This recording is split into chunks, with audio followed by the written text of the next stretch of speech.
সবচাইতে প্যারাদায়ক যদি কাজ থেকে থাকে সেটা আমার কাছে মনে হয় কাপড় পরিষ্কার করা। কাপড় ধুতে আমার একদমই ভালো লাগে না, এটা আমার কাছে অনেক কঠিন মনে হয়। আসসালামু আলাইকুম, সবাই কেমন আছেন? আশা করি সবাই ভালো আছেন। আল্লাহর রহমতে আমিও ভালো আছি।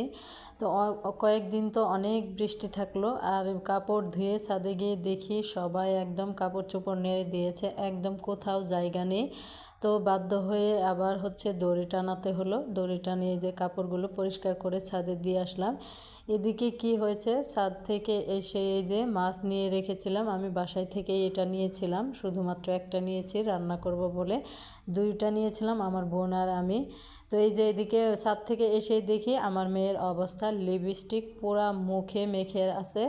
বললে আরও তার জ্বালাই তো ঘরে কোনো সাজানোর জিনিস রাখাই জানে, সে একা একা বের করে এইভাবে সেজে থাকে। এটা নাকি সে সাজে, একা একাই সাজবে, আবার আমি যদি সেজে দিতে চাই সে নিবে না, কারণ এই যে পুরো হাত মুখ মাখিয়ে রাখবে। তো যাই হোক, এখন মাছটা আমি কেটে নেব। কাপড় চোপড় নেড়ে অমনি ভিজা কাপড় অবস্থায় মাছটা কেটে নিলাম। দেখা গেছে গোসল করে এসে যদি মাছ কাটি কেমন যেন লাগে, তাই ভাবলাম ভিজা কাপড় অবস্থায় মাছটা কেটে ধুয়ে তারপর গোসল করে রান্না বান্না করতে যাব। তো সেটাই করলাম, এই যে কেটে নিচ্ছি, সাথে আমার বোনের মাছটাও কেটে দিলাম। যাই হোক, এখন আমি মাছটা ধুয়ে একদম সব কিছু কাটা বাছা কমপ্লিট করে পরে গোসল করতে যাব। তবে এর মাঝখানে আবার আয়াতের জন্য একটা ডিম ভাজতে হলো। ও সকালে নুডলস খেয়েছিল, কাপড় চোপড় ধুতে ধুতে অনেকটা টাইম লেগে গেছে, প্রায় 12টার মধ্যে বেজে গেছে, তাই ওর জন্য একটা ডিম ভেজে দিলাম যাতে ও খাইতে পারে। আমার বোন ওকে খাইয়ে দিচ্ছিল, আর এদিকে আমি লাউ শাকটা চুলায় বসিয়ে তারপর গোসল করতে গিয়েছিলাম। যাই হোক, আমার গোসল করা রেডি, আয়াতকেও গোসল করে দিয়েছি। এখন মোটামুটি কাজ কমপ্লিট, শুধু এখন রান্নাবান্না করা।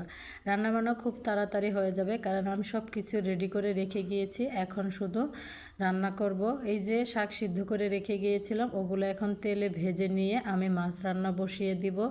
আয়াতের গোসল খাওয়া কমপ্লিট হলে আমি একটু চিন্তামুক্ত হই, কারণ ওর যদি সব কিছু কমপ্লিট থাকে তেমন আমার কাছে প্যারা লাগে না, কারণ ওরটাই আগে করতে হয়। দেখা গেছে গোসল গা করানো আবার রান্নাবান্না করানোর দুটোই জানি কেমন হয়ে যায়।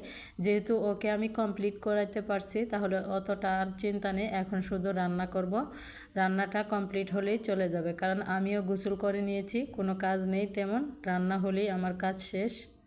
আসলে আমার 12টা থেকে 1টার মধ্যেই সব কাজ কমপ্লিট করতে হয়, কারণ আমি যেহেতু স্টুডেন্ট পড়াই, যার জন্য আমার একটু বেশি তাড়াহুড়া লেগে যায়, যার জন্য আমি সকালে ঘুম থেকে উঠে আগে কাজ বাজ শুরু করে দেই, তা নাহলে অনেক বেশি লেট হয়ে যায়। অনেক সময় দেখা গেছে আমার